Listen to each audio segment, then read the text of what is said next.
This is the fifth of 5 so far videos, so it's preceded by 3 and 4, which are needed really to pick up where I'm at now. Consciousness underlies diversity in the perceptual domain and also in the human mind. Conceptions, that's thoughts and perceptions, arise from, actually in, consciousness. The unified field, which is everywhere, every when, and every whence, is within us, animating and defining us. 10% of our mental potential means an imperfect resonance with or wakefulness to our core, mind, self, source, that universal intelligence. We perceive the noisy surface sector of life somewhat adequately. We jump usually out of the way of a speeding bus. Let's see if I can get this up here. My speeding bus. Yeah.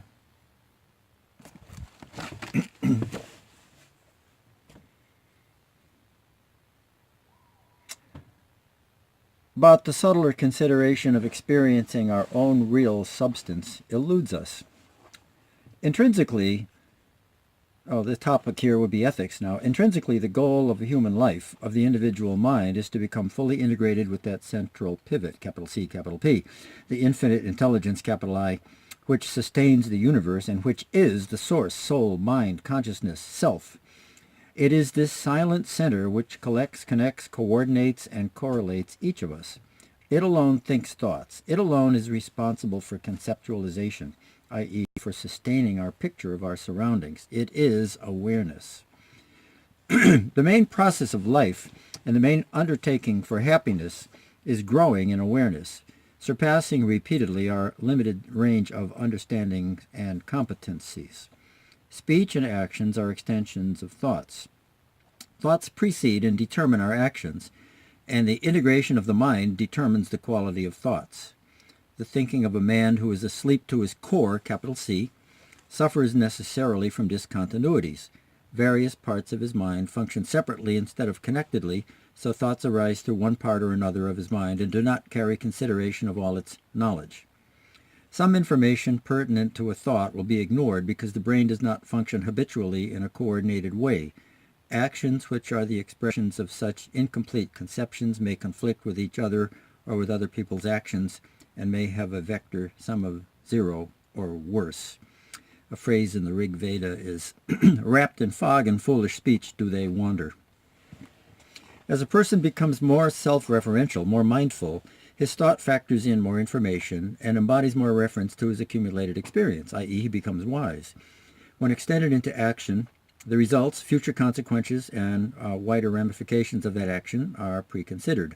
Life becomes correlative instead of conflictive. Ethics does not rest with specific performances and restrictions. Morality is not a paint-by-the-numbers enterprise. To imagine that ethics is fulfilled merely by following rules is a cop-out. It cannot be satisfied by straining all our life to conform to some prescription for behavior imposed from outside. Indeed, that's an index of our incapacity. Following commandments or doing good for others is not the procedure of ethics, it is the result.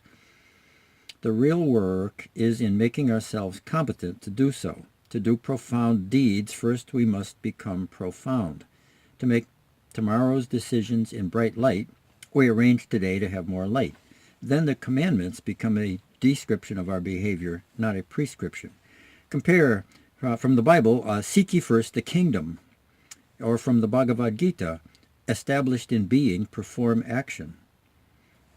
Whatever we think, say, or do that tends towards, here's another Rig Veda phrase, consentience with that central pivot, results naturally in peace, clarity, stability, comprehensive thinking, and behavior in harmony with the commandments.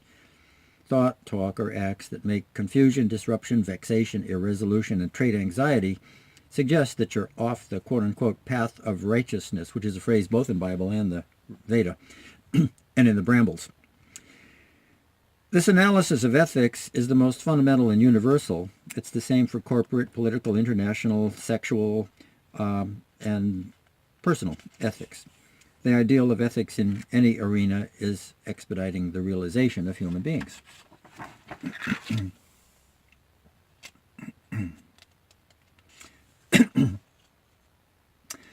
Here I'll explain my use of three words: enlightenment, transcendence, and intimacy.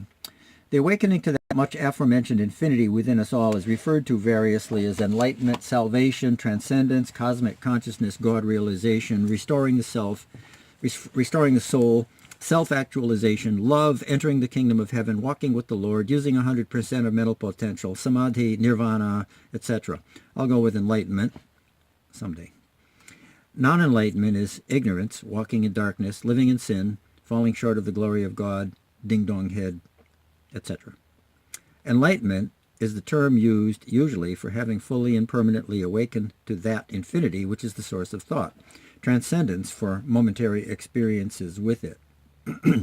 The word transcend means to go beyond. It's a qualitative change from finitude to infinity and from isolation to connection. Words like surpass connote mere quantitative comparisons. The dictionary definition of transcend is to rise above or across, A, to pass beyond a human limit, B, to exist beyond and independent of material experience. Compare transatlantic, transworld airlines. Compare ascend is climb up, descend is climb down, transcend is climb across. The etymology is to climb over. The two major definitions of intimate are marked by close acquaintance, association, or familiarity, and two, pertaining to or indicative of one's deepest nature, essential, innermost. The etymology is Latin intimus, inmost, deepest, and its etymological family includes internal, interior, enter, and in.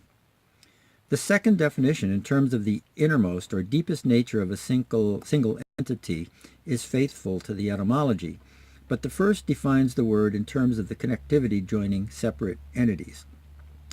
For intimate, the question is, how does connected derive from inmost, deepest? For transcend, the parallel question is, how does climb across relate to qualitatively surpass? So I've drawn a diagram. In the diagram, two people are shown as two waves on the infinite ocean of consciousness. The ocean is Big Self, their true status. Using 10% of their mental potential, only the surface of their mind, they are aware only of the shaded part, the small self. See if I can do this. What is it going to come out in mirror writing, I suppose? Don't know.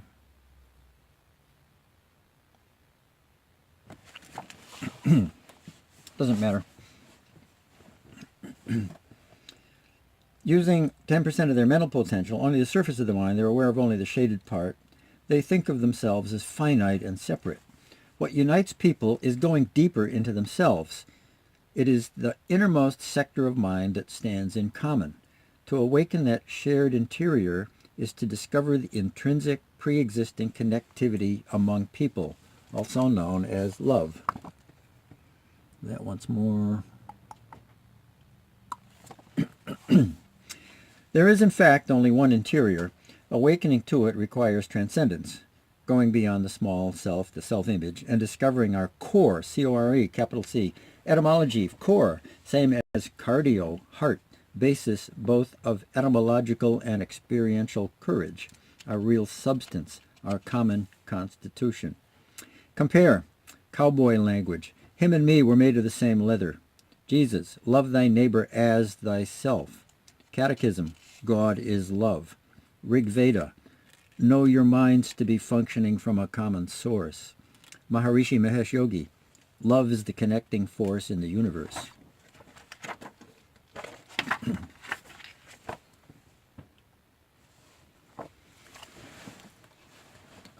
Dealing with all those other ding-dong heads out there. We can find this universal self through techniques that we do ourselves, like meditation, or with others. Sometimes we see it better in others because they're out there in the realm of objects, where we can use our whole built-in apparatus of perception and the parts of the mind that it connects to. As such, any and all interpersonal relationships are potential opportunities to expedite growth of consciousness. At 10% of mental potential, individuals are like separate waves on the ocean of consciousness, each using only the surface of mind, remembering only that he's a wave, envying and quibbling with the other waves because he's forgotten his own inner stature, the universal ocean. Any real progress we make in life as individuals or as a society relates to increasing that 10%, to reconnecting with that ocean. Being asleep to it, we wallow in prejudice and fight wars. Ideally, relationships of all kinds, e.g. teacher, employer, opponent, lover, grandmother, enemy, or friend, attend a common frontier. If we come to know another deeply enough, we get a glimpse of the ocean, our own substance, the soul. We discover that there is only one soul. Sexual attraction is an exceptionally intense force for this accomplishment, for motivating us to abandon our small individual imprisoning systems of illusion and experience that universal connectivity called love. There are two small ripples on the vast ocean, thou and I. I have forgotten that I am the ocean and think I am just the ripple. Now I see the other ripple. Your symmetries, perfections, power, and integration are so attractive that I commit myself totally to knowing you, even to the extent of surrendering my supposed identity as a separate ripple in order to merge with you.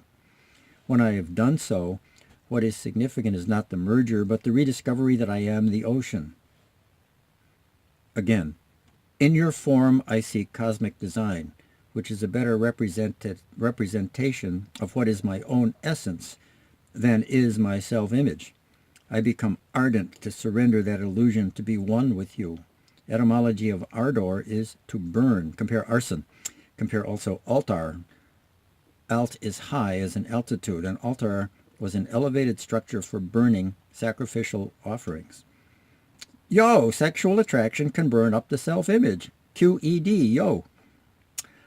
Ardor is desire for annihilation of that system of illusions which we have preferred and sustained, and which separates and impairs us. Remember from the previous video, in order to gain his life, a man must lose it. Again, small self is exclusion, or self-image is exclusion. Big self is inclusion. Sexual attraction makes us desire inclusion. Again, sex rescues us from the stifling finitudes of individual isolation. Again, a pretty chick or a slabby hunk is one of God's counter-illusions to make you transcend.